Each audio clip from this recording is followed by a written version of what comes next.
வெள்ளிக்கிழமை மங்களம் பொங்கன்னு மஞ்சள் நிறத்தில் எலுமிச்சை பழத்தில் ஆரம்பிக்கிறோம்.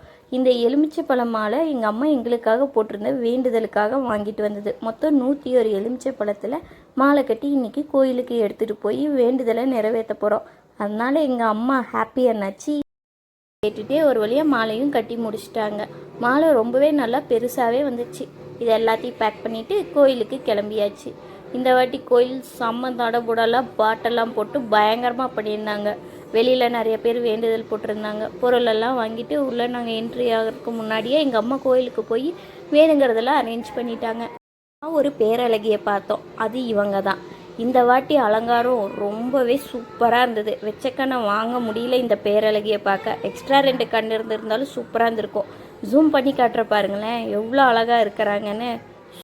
பார்த்துட்டு கோயிலை ஒரு ரவுண்ட் அடிச்சுட்டு போகிறக்குள்ளே எங்கள் அம்மா தட்டில் வேணுங்கிற எல்லா பொருளும் எடுத்து வச்சுருந்தாங்க.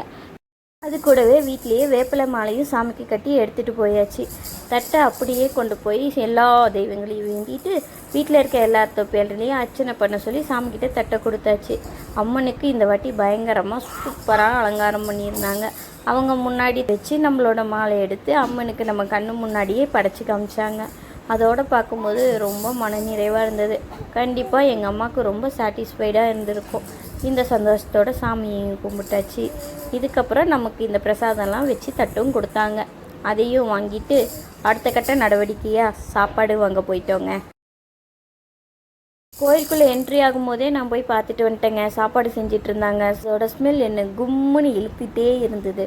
நிம்மதியாக எல்லோரும் சாப்பாடு வாங்கி குடும்பத்தோடு உட்காந்து சாப்பிட்டதுக்கப்புறம் தான் வேண்டுதலே நிறைவேறின மாதிரி மனசு ரொம்ப சந்தோஷமாக இருந்துச்சுங்க.